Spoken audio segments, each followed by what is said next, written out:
war on Iran, some of them, as has the President of the United States. The Republican candidates, including Giuliani and the others, are talking about using nuclear weapons, tactical atomic weapons on Iran to rip it of nuclear weapons when it stopped its own program 4 years ago.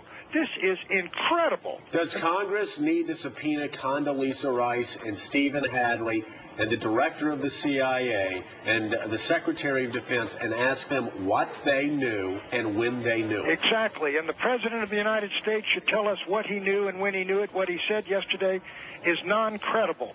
That the head of the CIA walks in and said, we got new intelligence on Iran, and Bush doesn't ask him, what exactly are you talking about, new intelligence?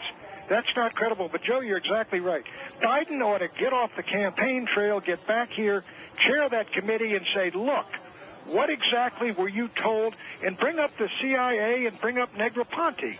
He was the #1 guy in intelligence.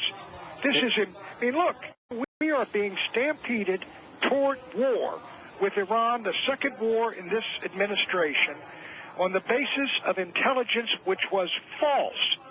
And that is incredible. It looks as though the Iranians, when they said this may be a peaceful nuclear program, may have been telling the truth. If Stephen Hadley and Condoleezza Rice and Gates and all of these other people knew then, while the president was ramping us up to war and talking about the possibility of World War III and allowing our allies in Europe to climb back on board with America finally, but allowed him to do that and didn't say anything, you think they should be fired today?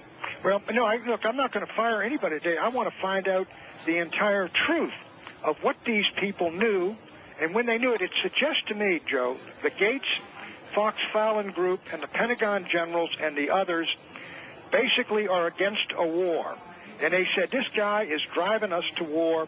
And somebody said, let's get this intelligence out and blow a hole in the policy of our administration, which is to go toward war. But that raises another question. Why is the president and why is Cheney and why are the neocons and why are all the others driving us to war if they knew that Iran had stopped its program 4 years ago? This is incredible. Pat, yeah. you've served more time in White Houses in time of crisis than anybody I know. Answer that question. Why? Why drive us to war? I think there has been an agenda of war on Iraq and Iran, which predated this administration, into which George Bush bought sometime after 9/11 and after the Afghan triumph. It is ideologically driven. It is driven by strategic reasons.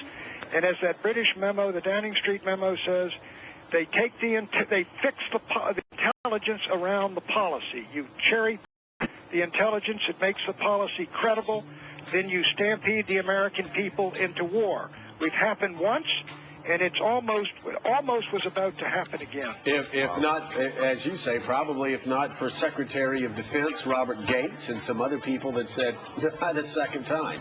Exactly. I think these folks are, you saw Fox-Fallon about a month ago, he said the people screaming for war are doing us no service. He was talking about the President and Vice President of the United States. Yeah.